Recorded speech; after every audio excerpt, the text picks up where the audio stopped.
Welcome to the first week of this year's In Times Like These recap. Now let's get into this. Starting with our favorite neighborhood drug dealer, Zeke Franklin. The last time we saw Zeke, it was New Year's Eve, and his girlfriend, Nichelle Torres, caught him on the phone with Yvette Mitchell, admitting to him and Yvette hooking up. Zeke tries to play it off like he and Yvette only hooked up before he and Nichelle got together, but Nichelle doesn't buy it, giving him one chance to tell the truth, asking Zeke if the drugs that were found in his bag belonged to him. Zeke admits to it and finally admits that he's been selling those drugs. Nichelle tries telling Zeke that he could have done things the legal way, but Zeke tells Nichelle how much he craves for the life she has. But in order for someone like him to make it, he has to play dirty. Nichelle, unaware that her father Devontae is in cahoots with a drug queen pin, tells Zeke that he could have done things the legal way. Zeke almost lets it slip that her family isn't so innocent, but he doesn't, telling Nichelle that he loves her. Nichelle claps back that Zeke doesn't love her enough to stay faithful and truthful. Zeke tells Nichelle how he felt like he couldn't control himself, explaining that after he discovered X-rated videos at 11, sex is something he feels he can't live without. Nichelle tells Zeke that he can live without her, telling him that they're over, leaving them both in tears. We'll get back to Zeke's ratchet adventures pretty soon. Nichelle's younger sister Yulissa is hanging out with the Dorvals. Not only is it New Year's Day, but it's also Haitian Independence Day. Shout out to all my fellow Zoes who are watching this series. Shelley Dorval comes in with soup jumu, offering some to Yulissa, unaware that Yulissa is battling an eating disorder.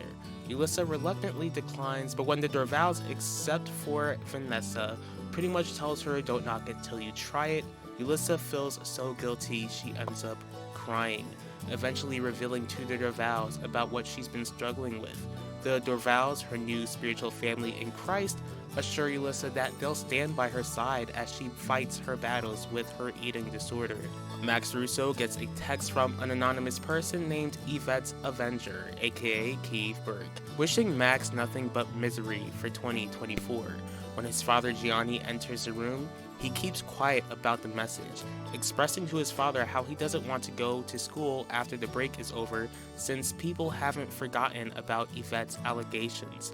Gianni tells his son that since Devontae Torres was revealed to be the person who took Elvira's life, he feels like Max won't get too much hate towards him, asking his son if people have been bothering him.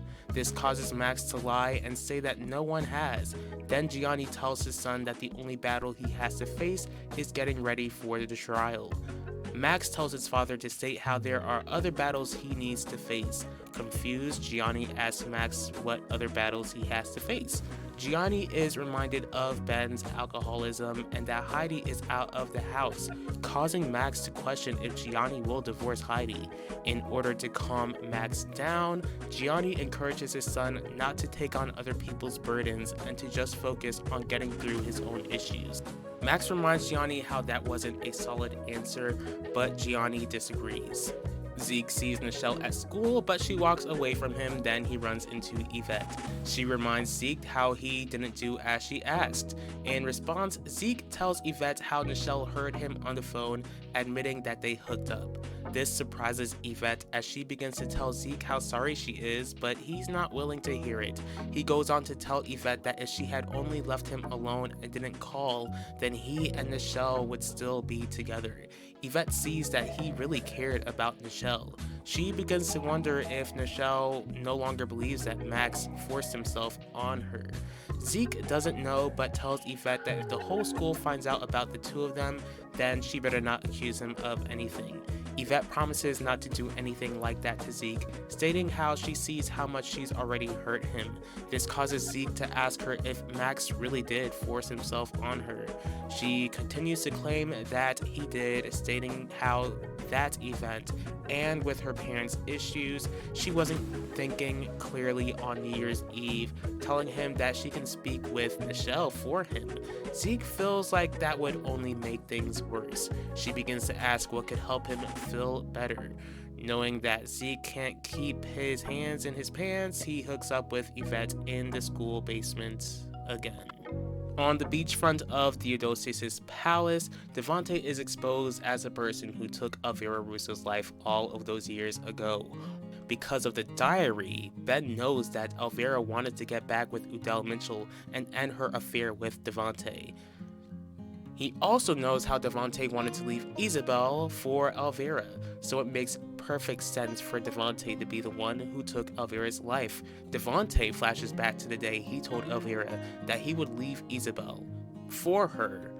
But since Elvira declined, Devante grabbed a knife and ended his lover's life back in 2003. Isabel is in disbelief as the Russos are furious that Devante seduced Elvira and then ended up taking her life. Devante tells everyone not to believe Ben, who was 5 and has a history of drug use. Ben reminds everyone how they were all at Theodosius' palace the day that Elvira lost her life, asking them if they noticed Devante there throughout the entire party. Wanda speaks up, telling everyone how she remembered Devante stepping out, not realizing that he stepped out to take her best friend's life. Lorenzo Russo demands that Finnegan Burke arrest Devante, which he does. Clarice Russo is at the family estate as she thinks back to the last day she spoke with Elvira, where Elvira wants to make things right with those around her. When her husband Lorenzo snaps her back to present day, she tells her husband how she's relieved to know who took their daughter's life, but knows that they have to fight to get justice. Lorenzo is positive that Devante will pay for the crime that he committed, but she reminds Lorenzo how there's no physical evidence against Devante. He reminds his wife how Ben and Wanda can speak against Devante and that Devante has no alibi. Clarice declares how she hopes that Devante doesn't make bail, fearing that if she lays eyes on him again, then she would take his life herself, comforted by Lorenzo. Ben is drinking in his condo, then he gets an unexpected visit from Quinlan Franklin. He reminds Quinlan how she's not supposed to be there. She tells him how she wanted to check up on him. Quinlan tells Ben how she knows that Devante was arrested for taking Elvira's life. He asks what that has to do with her, stating how he solved the mystery himself without her help. She agrees, but reminds him how they did work together to make it this far, but also knows that he must have a mix of emotions. Ben tells Quinlan how the only feeling he has is annoyance, telling Quinlan to leave. Concerned, Quinlan tells Ben how she doesn't feel comfortable leaving him in that state, but he tells her that he doesn't care how she feels after she had an affair with his father Gianni. Since the mystery of Elvira's murder has been solved, Ben tells Quinlan how she can pretend like they never worked together in the first place, explaining how she has enough information to progress in her career and to keep her drug-dealing brother out of prison. Sorrowfully, Quinlan decides to walk off. Wanda Mitchell arrives at the family estate, upsetting her husband Udell. She understands that she wasn't allowed back home, telling Udell how she came by to apologize. He states how he heard her apologies already, but she apologizes for protecting the very man that took Elvira away from them. Udell reminds Wanda how she claimed she wasn't protecting Devante. After he was exposed, she realized that she protected him more than she thought and states how she'll never forgive herself for that. In response, Udell tells Wanda how he hopes she doesn't forgive herself, expressing how unsure he is that he'll be able to forgive her. She understands that, hoping that he understands that she would have never stayed quiet if she had the slightest idea that Devante took Elvira from them. Frustrated, Udell points out that if Wanda didn't keep the secret from the beginning, then Elvira's case would have been solved years ago, adding how Elvira could have still been alive and that there could have been more evidence to convict Devante. She questions if Udell thinks that Devante will get away with his crimes. Udell replies that Devante is not admitting to what he did and how that means there will be a trial, stating how there's a chance that Elvira might not get justice, telling Wanda how she has a part to play in that if that happens. Wanda tells him how she's willing to testify in court, but Udell states how she'll only be stating how Devante seduced Elvira. He goes on to tell Wanda to leave, telling her that he hopes her secrets don't cause more damage than they already have. Isabel is still rolling over the revelation of Devante being exposed as a person who took Elvira's life. To her surprise, her daughters Nichelle and Yulissa enter the room, as Nichelle is upset that Yulissa believes that their father is guilty, while Nichelle believes that Devante is innocent. As the girls continue to go back and forth, Isabel snaps at them to stop, telling Nichelle to accept the fact how her father isn't the man she thinks he is. Suddenly, Devante shows up, asking his wife what sort of man she thinks he is. Dr. Terry Burke arrives at Theodosius' palace in Finnegan's room to tell her husband that she wants full custody of their son, Keeve, claiming that she doesn't want Keeve to pick up on Finnegan's bad habits, unaware that Keeve has bad, creepy habits of his own. This request angers Finnegan, who isn't willing to give up their son. Terry goes on about how she can expose Finnegan as the adulterer that he is. He tells Terry that he'll agree to give her the house, stating how bad it will look to have her kicked out since he cheated, but states how she'll look like a bitter ex-wife taking their son away from his father. Terry states that it sounds like a judge will have to make the decision. Wanda brings flowers to Elvira's grave, admitting how it's been a while since she visited her, stating how she's been trying to juggle motherhood, marriage life, and the business, but admits that her world is falling apart, wishing that Elvira was still a part of it, even if Wanda felt like Udell would have chosen Elvira over her. Wanda apologizes to Elvira for protecting Devante.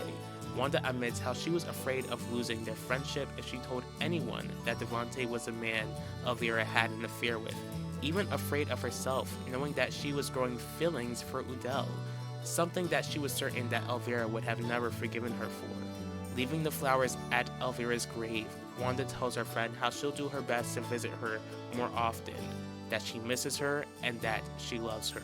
Nichelle is ecstatic that her father made bail, but Isabel and Yulissa don't look too fond of Devante showing up. Yulissa leaves the room, then Isabel asks Nichelle to do the same and allow her to speak with a Devante alone. While Nichelle leaves, Devante tells Isabel how he didn't get a call from her. She tells Devante how she needed time to process everything that went down. In response, Devante states how she's done nothing to try and persuade their daughter Yulissa of his innocence. Then Isabel states that she hasn't convinced Yulissa otherwise because their daughter has a point. He cheated on Isabel with Elvira, then wanted to leave his wife for his lover. Devante admits to cheating on Isabel with Elvira, but claims that he would have never ended their marriage. Isabel doesn't buy it, feeling like he only stayed with her just because she would have him, stating how much she sacrificed to keep them together, and we'll discuss that more in depth later on. Isabel admits to having a one-night stand with Isidore Russo over 20 years ago. He tells Isabel that as long as she's willing to forgive him, then he's willing to forgive her. Isabel tells her husband how she's not willing to forgive him, adding that she'll be leaving and taking the girls with her. Devante sees that Nichelle wouldn't agree to go and feels like Yulissa will come running back. Isabel responds how Nichelle will only temporarily stay with Devante, certain that Devante will go to prison. Isabel stays at another hotel as she dreams about the young man, who is the image of the child she could have had with Isidore. The young man asks Isabel if it was worth it to sacrifice him in order to keep her marriage to a man who didn't value her, telling Isabel that from the looks of it, her marriage is already over. He goes on to tell Isabel that he pities her for getting rid of the only child she could have had with the only man she ever loved. She denies being in love with Isidore. Then he reminds Isabel how he's in her head, knowing her true thoughts and desires. The young man goes on to express how Isabel stayed married to Devante out of loyalty, not love. He adds how she gave Devante 2 more children out of guilt and working hard to love him, but could never love him as much as she loved Isidore. Isabel begins to apologize for terminating the pregnancy, but the young man tells Isabel how for so long he wanted to hear an apology, but hopes that she regrets her choice for as long as she lives. Isabel is awakened by the door knock and comes face to face with Isidore. Adaku meets with Devante at Theodosius' palace, who is dealing with a mixed amount of people coming into the hotel and leaving, thanking her for getting the lawyer to bail him out, then tells her how he won't need that specific service since he needs a lawyer that will help him clean up his image. Devante admits to Adaku that he did take Elvira's life, asking her to make sure that the news network she's in charge of, GNP, doesn't paint him as a monster. Adaku tells Devante how that would give her news network the side eye. He reminds Adaku that her news network is a front, reminding her that if he goes down for taking Elvira's life, then she won't be able to use the beachfront to push her project.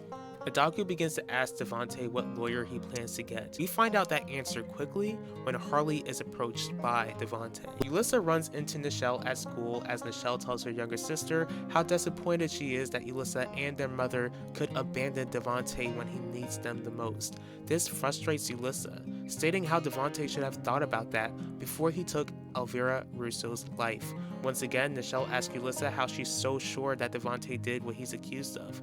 Yulissa reminds Nichelle that Devante had 20 years to get rid of any physical evidence, but how none of that could erase the motive he had to take Elvira's life, telling her sister how she can't be so stupid. Offended, Nichelle is adamant that she's not stupid and that she's not willing to take the words of others over their father, stating how she's also not willing to stop loving their father.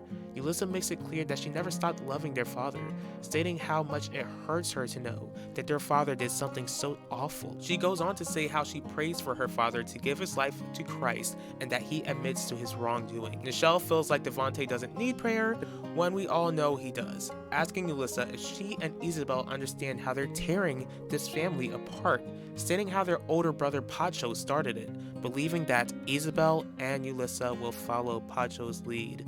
Yulissa tells Nichelle that if anyone is tearing their family apart, then that's their father, rushing away from her sister.